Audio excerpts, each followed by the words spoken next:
Сәлем достар, қалдарың қалай?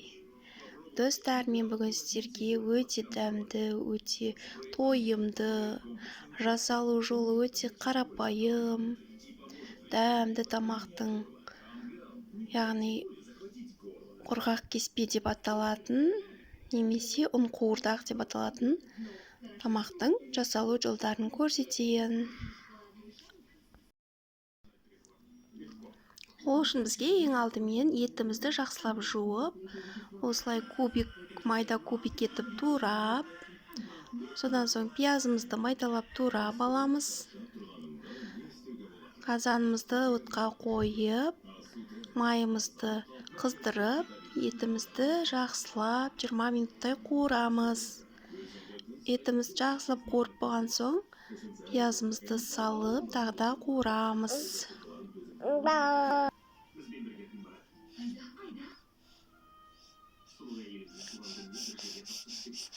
Пияз бен етіміз жақсылап қуырып болғаннан кейін кішкене тұз салып, үстінен етімізді басып тұратындай етіп, су құйып, жай отқа астын басып, бұқтырып қойып қоямыз. Етіміз піскенше. Қақпағын жауып, содан соң қамыр илейміз. 1 кружка суға 1 чайный ложка тұз салып, қамырымды илеймін. Мен негізі үйде жасаған тамақтарға қамыр илегенде жұмыртқа қоспаймын. Ал сатуға жасалынып жатқан тамақтарға жұмыртқа қосып илеймін. Сонымен 1 зуала, немесе 1 күлше қамырымызды илеп, демалдырып қоямыз. Қамырымыз жұмсақ емес, кішкене қаттылау болғаны дұрыс. Демалып болған қамырымызды әдемілеп, жұп-жұқа етіп жайып шығамыз. Осындай жұқа етіп, бешбармақтың қамыры сияқты. Содан соң осындай бөліктерге бөліп аламыз. Қамырымызды осылай бөліп,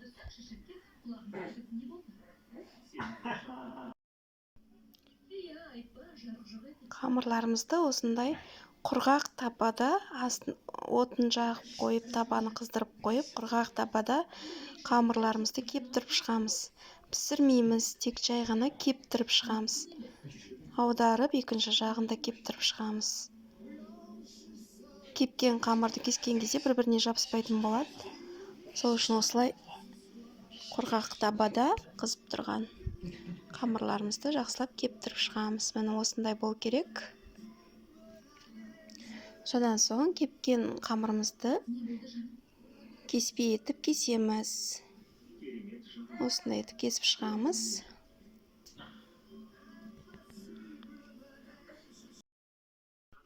Қамырымызды осылай кесіп дайындап қоямыз да. Содан соң картошкамызды осындай майда кубик етіп тураймыз.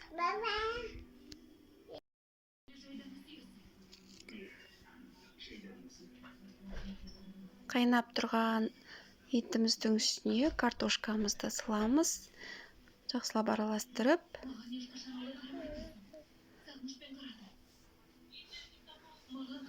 үстінен кесіп қойған қамырымызды үстінен саламыз. Қамырымызды баспаймыз, тек бетіне салып,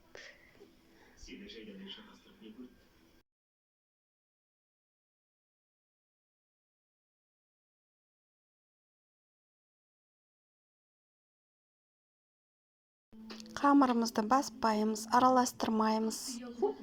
Осылай бетіне қойып, 3-4 қасық сұйық май құямыз қамырдың үстінен. Кішкене қамырларды майлап жіберген дұрыс.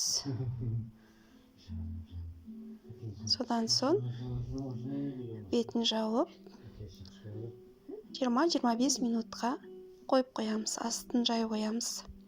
Жай отта 20-25 минутта қойып қоямыз. Оны осындай болады. Піскеннен кейін араластырып, дастарханға тысқа салып қоя бересіздер. Өте дәмді, өте оңай. Міндетті түрде жасап көріңіздер. Еш қиындығы жоқ. Достар, менің каналыма тіркелмеген болсаңыздар, қоңыраушаны басып тіркеліңіздер. Лайк басыңыздар, комментарий жазыңыздар. Және достарыңызбен бөлісіңіздер. Рахмет.